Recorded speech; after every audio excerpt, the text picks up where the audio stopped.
foundationally, prior to prompting AI for a blog post, you need to make sure you have enough information about the subject, the market, and the intent so that you can provide the AI tool with enough context. The more detailed the prompt can be, the better. So here we're going to build a blog for a go-to-market campaign for Dynamics 365 Copilot. So first we start with keyword research. For the blog posts, we start with keyword research. We're really trying to find the demand for keywords that are already being searched from a monthly search volume and that are also somewhat lower in competition. Once we've identified those, we want to take them into competitive research. So how are our competitors using these keywords? And what are the types of things they're already putting into market?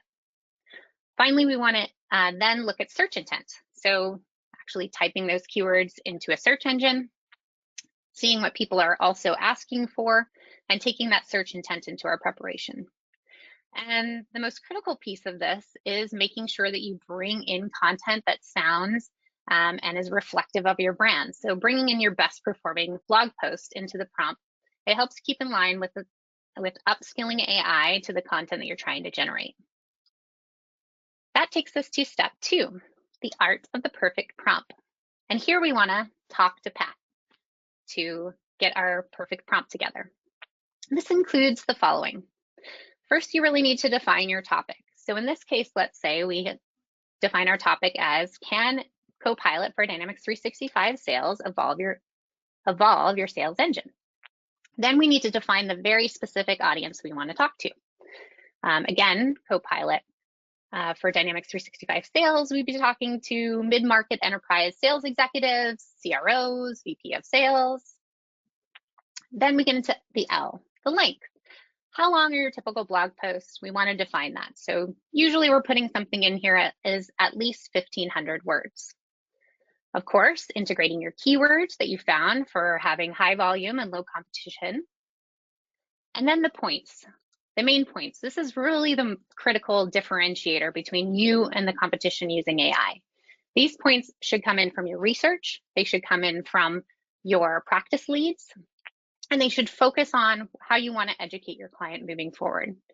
So some key points that you want to make sure you introduce into your prompt, in this case, for our example blog, might be, defining what Copilot is. A lot of organizations still don't know what Copilot is and how it would integrate with Dynamics 365 sales. Talking about the primary use cases. You want to make sure you input that. Talk about how it helps individual sales roles, the benefits to an organization, how it can boost sales performance and sales predictability. Again, defining 5 to 7 of these to make sure that when you're prompting an AI that it includes them is a real differentiator, because a lot of people are just generically prompting AI and it's coming back with the same results. Your points are your differentiators. Then you want to include the action. What do you want them to get out of the blog? So maybe it's get a glimpse on how to evolve your sales processes and efficiencies, and then talk to an expert, with someone that has 15 years of experience with Microsoft Dynamics, etc. And finally, you don't want to forget to include the tone, because if not, the tone will just default into the AI's default tone. So do you tend to come off in your content as very professional and engaging? Then ask for that tone. Or are you very approachable and compelling? Because this is a new topic, do you want AI to explain it to a 12-year-old? Keep it at a very basic level, make it very clear. And also, a lot of brands include humor. If you don't ask to include humor, you'll get something that's very flat and not humorous. For the past few years, we've been testing different AI tools across different platforms and different companies, both for content generation and just other forms of Microsoft partner marketing. We've, of course, tested the big 3 that named ChatGPT and Copilot and Gemini. We've also tested quite a few others. We've listed a few below. And what we found was each can really shine at a different part of marketing or a different part of content when you add it to your MarTech stack. So our core learning is really that each tool has its strength, and when combined, when we're combining prompts when we're prompting different tools and getting different generated outputs, The best output is when we combine the generated outputs into a much stronger first draft. So we don't rely on one single platform to deliver the best content 100% of the time. Right now we're using, and this could change as new AI tools are always being released, but today we're using a combination of ChatGPT paid, Copilot, Gemini, and Copy AI for generating our first draft, our first generated output. Then we combine the 4 different prompts and we go through the exercise of prompting 4 times and take the best pieces from each prompt. Now we're going to talk about editing and comparing after, because this is, like I said, always just a first draft. So once you've gotten your first draft, your first generation, and you have combined it in a way, in our case, where we've combined 4 different generated outputs, you've entered the reprompting stage, where you've gone from ideator and writer to editor. This is where you want to use your most discerning eye. First is the content meeting the objective you set forth. Get really scientific about it on the composition, the order, the accuracy of the content. You really need to coach and reprompt to get you from that kind of 10 to 15% draft, we're 10 to 15% of the way there, to a 20 to 25% draft on the second draft. And there are very common areas that we find where you have to spend a lot of time reprompting. So one of the most common areas are reordering. Like when you're looking at the order of the blog, are all the key messages right at the top? Are they at the beginning, or are they really buried? Because if they're buried, you need to move them up and reprompt on reordering. Is the language evolved? AI, again, tends to be really flowery and flat. So we need to ask it to be more interesting, more engaging, more persuasive, more compelling, maybe even add some humor. Now, we know people don't read, they skim. So another one is often add subheadings. We need this to be scannable. So we want to reprompt to give subheadings into the next draft. Another thing that AI doesn't tend to do is give concrete examples of use cases.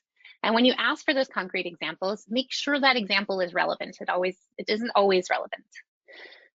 Often, when we're adding keywords, they're not integrated enough. So we're often reprompting to ask them to integrate them more frequently, naturally, but frequently.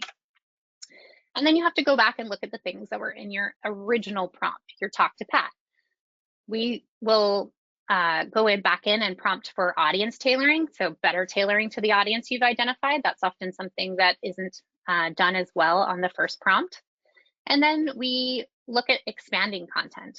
So did it include all the facts you give? Are all your core points there? AI often drops core points. So don't be afraid to reprompt to add that key point back in. You can reprompt individual sections. You can reprompt just a sentence, or you can reprompt your entire draft.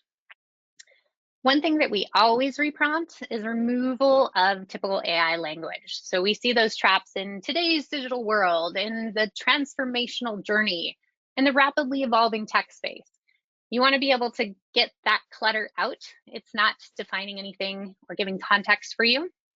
So make sure that you're checking for if AI has forgotten something, ignored something, dropped something. AI is a very, very good writer. So sometimes when it's a good writer, you're more easily persuaded. Don't make that mistake. Make sure everything goes back to your objective. We reprompt at least 3 to 5 times, so don't be afraid to reprompt. And even if it's just singular paragraphs or a singular sentence.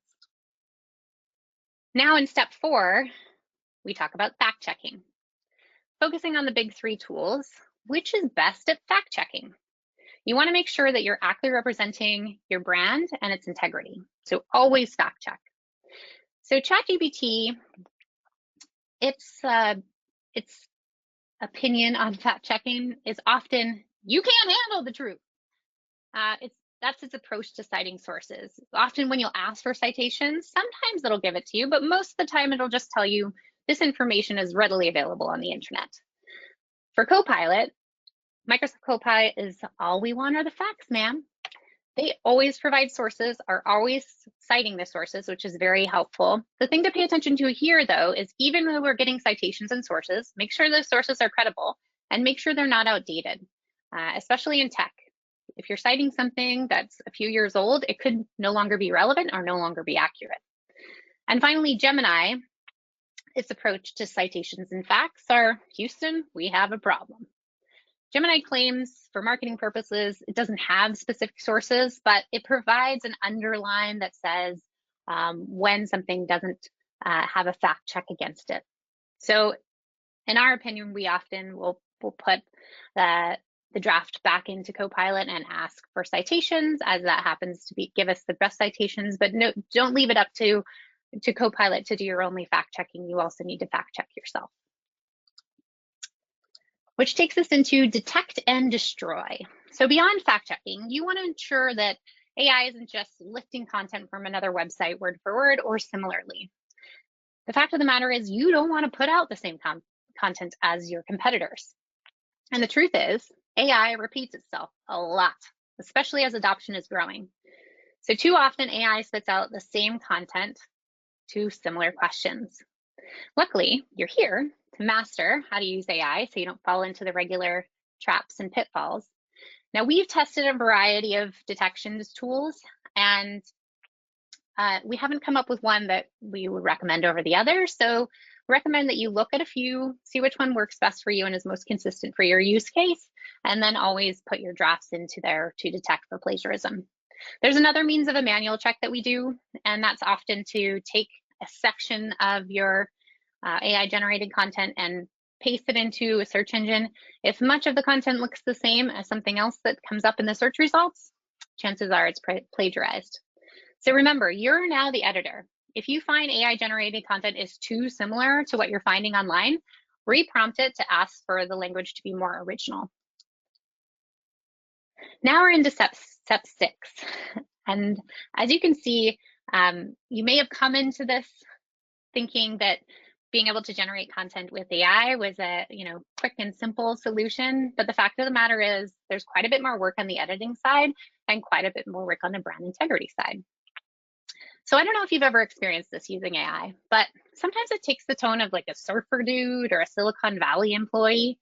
And then other times it comes in a very professional style that's so flowery and it's just not focused on the core content at all. So this is where you want to bring your branding back in, which means you have to have your brand integrity documents to feed in, such as messaging and boilerplate, tagline, and then best examples of content that really represents your brand.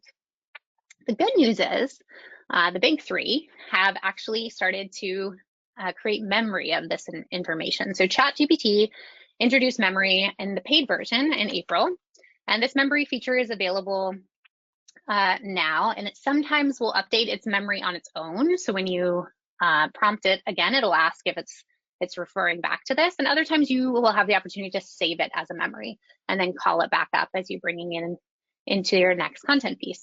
The one thing I'll say is you may want to create different memories for different targeting. So in this case, we're really specific to like VP of sales and CRO, and that might not be who you need to target in your next content piece. So consider saving kind of different brand personas as memory so you can call those back in as you need them.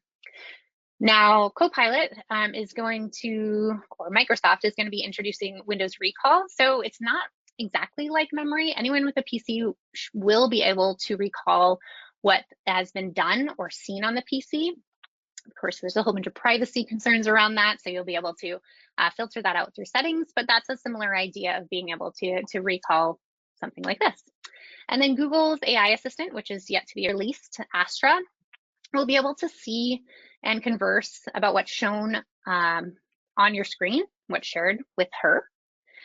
And if that's not funny or important to you in your mind, just ask a colleague why her is still relevant today and why last week Scarlett Johansson decided to have a talk with a certain organization about how her voice is being used after that movie. All right, we're into step 7, nearly there. This is very critical, optimization. Unfortunately, optimization is not currently an AI superpower, but it's a very, very critical part of your build for an SEO blog. This is what gets eyeballs onto your new blog. And with far beyond keyword inclusion, you're still missing most of the core elements of SEO to make your blog visible and rankable on search engines and competitive. So you need your human team, your marketing team, to go in and provide proper headings, internal and external linking, link titles, graphics, title names, file names, metadata, etc. Which takes us into our crowning glory. Hooray, we finally arrived at the step where we have a blog post to nearly publish for our go-to-market campaign. The last elements of this step is really going to take you all the way there. So of course, you start with your evolved blog draft. Then you want to actually start to add the human element back into your blog to lift it out of that flat AI language, even with the reprompting, and add your context, your creativity. You know, AI is it's like a golden retriever. It's always going to give you an answer. It's really aimed to please, but it kind of forgets, repeats itself, isn't always thinking. You're the thinker. You want to add the creativity, the original thought, the emotion. So even if it's well written, doesn't mean that it makes a connection and fires on that emotional engagement. Make it more compelling. Then you want to add your visual graphics, of course, illustrations, screenshots. How can you emphasize your points using graphical aid? And finally, run it by your subject matter expert. Your subject matter expert should be your MVP. Your practitioner should be vetting through the content, ensuring its accuracy, ensuring that it's also representing your brand well and aligned with the practice. Now you're ready to publish. So as you can see, using AI actually still takes a ton of work, and there are a lot of know-how and skills to use it properly. So make sure your content stands out. AI does not need to replace your marketing team. If anything, it requires more of your marketing team to input the critical thinking, brand integrity, and requirements to keep your content fresh and differentiated from your competitors.